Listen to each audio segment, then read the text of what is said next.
প্রতীক্ষিত line Bankura মশাগ্রামে train লাইনের সংযুক্তিকরণ, মানে বাঁকুড়া থেকে এক ট্রেনে হাওড়া যাওয়া যাবে মশাগ্রাম হয়ে, ফলে ডিস্টেন্স অনেক কমবে, যেমন সেরকম টাইমও অনেক কম লাগবে। জাস্ট দেখুন কত মানুষের হয়রানির শিকার হতে হয় প্রত্যেক দিন।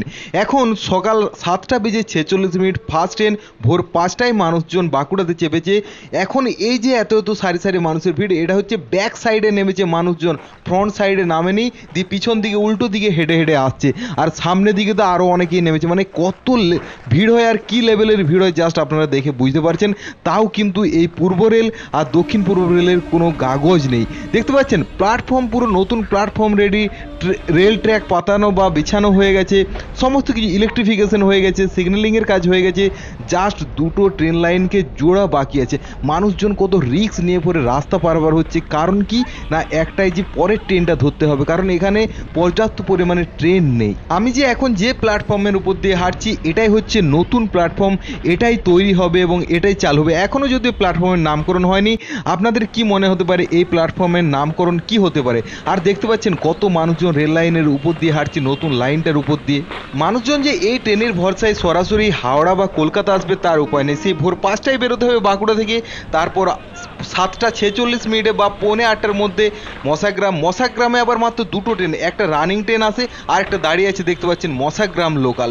এই দুটো ট্রেনের পর আর কোনো সেরকম ট্রেন নেই। তারপর আরও অনেক দেরিতে, তারপর বাঁকুড়া থেকে 8:50, যেটা 11টাতে মশাগ্রাম, তারপর হাওড়া পৌঁছাতে 12টা 1টা বেজে যাবে। মানে বুঝতে পারছেন কত অসুবিধা। আবার ফেরারটা তো আরোই আলাদা, মানে ভোর 4টের সময় মশাগ্রাম থেকে, তারপর 8:11, তারপর বিকেলে আবার 12:26 আর 5:06। মানে বুঝতে পারছেন কি লেভেলের অসুবিধা। তার আগে তো মানুষজনদেরকে হাওড়া থেকে মশাগ্রাম আসতে হবে। মানে কত আগের থেকে মানুষ যে ঠিকঠাক টাইমে বেরিয়ে পড়ে অফিস যাবে বা কাজে যাবে বা কাজ থেকে ফিরবে তার উপায় নেই। এত এত মানুষের হয়রানির শিকার হতে হচ্ছে। যদি এই লাইনটা কমপ্লিটলি চালু হয়, যদি ট্রেন সংখ্যা বাড়ায়, তাহলে হয়তো অনেক মানুষের কাজের সুযোগ সন্ধান যেমন বাড়বে, সেরকমই মানুষজনের কষ্ট কম হবে। কারণ এই ট্রেনগুলোতে দাঁড়িয়ে আছে যেগুলো, সেগুলো তো নর্মাল ডেলি প্যাসেঞ্জার আছে, প্লাস বাঁকুড়ার এত এত প্যাসেঞ্জার এই ট্রেনগুলোর মধ্যে ওঠে। মানে একটা বিচ্ছিরি অবস্থার সম্মুখীন হতে হয় প্রত্যেককে।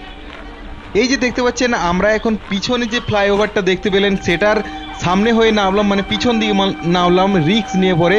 আবার সামনের যে দেখতে পাচ্ছেন ওভারব্রিজে দেখতে পাচ্ছেন কত কত মানুষজন সারি সারি এরকম এইদিকে ট্রেন ধরার জন্য দৌড়ে দৌড়ে যাচ্ছে, চড়ে চড়ে যাচ্ছে। আর কি বলবো, যে কোনো মুহূর্তে যে কোনো মানুষের অ্যাক্সিডেন্ট হতে পারে। আমি একদম সামনে চলে এসেছি এবং দেখতে পাচ্ছেন এখানে কিন্তু প্ল্যাটফর্ম পুরো রেডি। যদি চালু করবো বলে তাহলে কিন্তু হয়ে যাবে, কারণ আজ থেকে 5-6 মাস আগে পরে এটা স্যাংশন হয়েছিল, বলা হয়েছিল নাকি যে 4 মাসের মধ্যে কমপ্লিটলি হয়ে যাবে। হয়তো ভোট হয়ে গেছে তাই আর এত কাগজ নেই চালু করে। দেখতে পাচ্ছেন কত কত মানুষজন এই সাইডে পেরোচ্ছে, মানে এটা নর্মাল অবস্থা, মানে টিকিট কাউন্টার থেকে এই সাইডে আসছে। আর কীভাবে মানুষজনদেরকে পার হতে হচ্ছে দেখুন। ওই যে ট্রেনটা ঢুকলো ওটা হচ্ছে সোজা বর্ধমান থেকে কট হয়ে পড়ে হাওড়া যাচ্ছে ওই ট্রেনটাতে ওঠার জন্য। বাঁকুড়া থেকে সরাসরি হাওড়া যাওয়ার এই যে মশাগ্রাম হয়ে পড়ে যে কানেক্টিং প্ল্যাটফর্মটা করা হয়েছে, এটারও দুটো সেট, এই যে নতুন প্ল্যাটফর্মটার উপর দিয়ে আমি হাঁটছি, পিছনে একটা সামনে একটা দেখতে পাচ্ছেন। আর এই যে এখানে দেখতে পাচ্ছেন ট্র্যাকটা, এটা হচ্ছে নতুন ট্র্যাক। আর একটা কট লাইনের যে ট্র্যাক সেটা হচ্ছে সাইডে দেখতে পাচ্ছেন। এটার এখনো পর্যন্ত কিন্তু ট্র্যাক চেঞ্জের যে ব্যাপারটা সেটা কমপ্লিটলি হয়নি। এই জায়গাটা এখনো কিন্তু কানেক্ট হয়নি দেখতে পাচ্ছেন। মানে সেই 4 মাস আগে যেমন ছিল এখনো পর্যন্ত সেরকমই আছে। এই জায়গাটা যদি কানেক্ট হয়ে যায় ঠিকঠাক, প্রপার সিগন্যালিংয়ের ব্যবস্থাটা যদি হয়ে যায়, তাহলেই কিন্তু কমপ্লিট হয়ে যাবে। এটা কবে হবে না হবে তার কোনো গ্যারান্টি নেই, কারণ ভোট পেরিয়ে গেছে, তো আর তো এত দরকার নেই মানুষজনদেরকে। তাই আমার অনুরোধ আপনাদেরকে ভিডিওটা অবশ্যই বেশি বেশি করে শেয়ার করুন, যাতে পূর্ব রেলের দৃষ্টি আকর্ষণ হয়। মানুষজন কত রিস্ক নিয়ে পরে রাস্তা পারাপার করে এবং কত মানুষজনের রুটি রুজির জায়গা এই ট্রেনটা।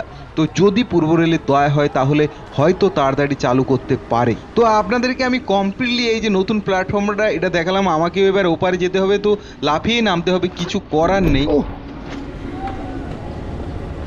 আপনাদের কি মনে হয় কত তাড়াতাড়ি এই নতুন কানেক্টিং লাইনটা চালু হবে? অবশ্যই কিন্তু কমেন্ট বক্সে জানান। আমার তো মনে হচ্ছে না এখন 4-5 মাস হবে বলে। তো বন্ধুরা এই ছিল আজকের ভিডিওটা আপনাদের কেমন লাগলো অবশ্যই কমেন্টে জানাবেন। চ্যানেল যদি নতুন হন অবশ্যই সাবস্ক্রাইব করে রাখবেন এরকমই গুরুত্বপূর্ণ জায়গা নিয়ে গুরুত্বপূর্ণ তথ্য পেতে। আর ট্রেন আসছে ওদিকে দেখতে পাচ্ছি। সত্যি এই লাইনটা কিন্তু অসাধারণ একটা ট্রেন লাইন, সবুজে সবুজে ঘেরা, কত সুন্দর মেঠো রাস্তা আঁকে বাঁকে গেছে, মানে খুবই সুন্দর একটা পরিবেশ। মানে এই পরিবেশ আপনি টাকা দিলেও হয়তো দেখতে পাবেন না। এই পরিবেশের জন্যই মানুষজন কত বাইরে বাইরে ঘুরে বেড়ায়, অফবিট প্লেসে যায়, কিন্তু আমাদের এখানেই কত সুন্দর আছে। তবে ট্রেন চলাচল বা সঠিক যোগাযোগ ব্যবস্থার ফলে অনেকেই কিন্তু এগুলো উপভোগ করতে পারে। এটাই ছিল এখনো অবধি আপডেট। তো ভিডিওটা আপনাদের কেমন লাগলো অবশ্যই কমেন্টসে জানাবেন। আপনারা কে কোন জায়গা থেকে দেখছেন অবশ্যই সেটা কমেন্ট বক্সে জানাতে ভুলবেন না।